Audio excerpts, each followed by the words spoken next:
Nakiisa rin ang PNP at AFP sa selebrasyon ng ating 127th Independence Day. Pangako nila ang protektahan ang mga bunga ng sakripisyo ng ating mga bayani. Nagbabalik si Francis Folve.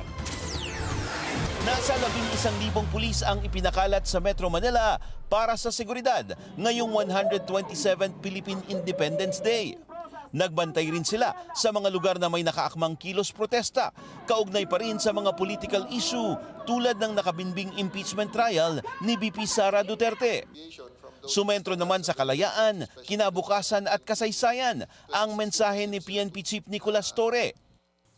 May makabagong kahulugan na daw ang KKK na naging sagisag ng mga Katipunero nung lumaban sila sa mga dayuhang mananakop.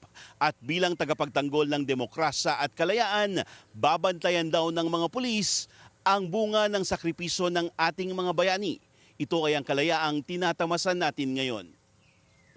Mananatili rin daw tapat ang hanay ng PNP sa kanilang mandato na itaguyod ang kapayapaan at kaayusan ng bansa at isulong ang karapatan at kalayaan ng bawat Pilipino. Sa AFP, kinilala ang sakripisyo ng mga sundalo mula sa Army, Marines, Navy at Air Force. Sa harap ng mga hamon, mas pinalalim pa ang pakikipag-alyansa sa anilay like-minded nations sa pagsusulong ng pambansang interes sa seguridad, depensa at international law. Bukod sa FA-50 training fighter jets na binili mula sa South Korea,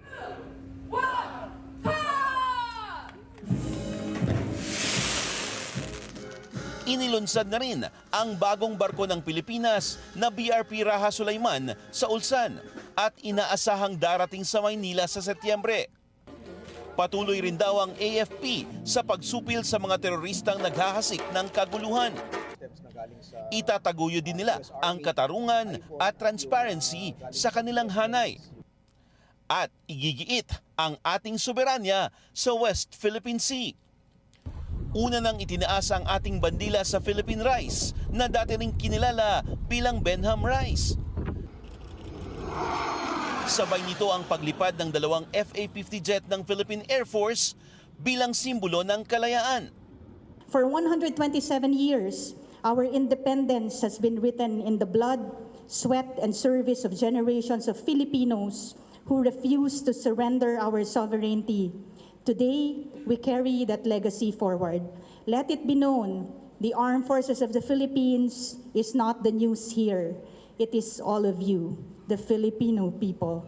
You are the reason we stand, you are the reason and the strength we serve. Sa kabila ng mga pambubuli ng China sa sigalot sa laot, tuloy ang pagbabantay. Walang patid ang routine resupply mission, Aurora, at maritime patrol.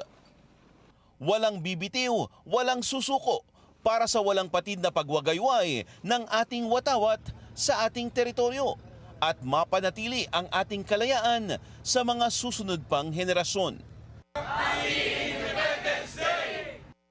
Para sa agenda, Francis Polve, Billionario News Channel.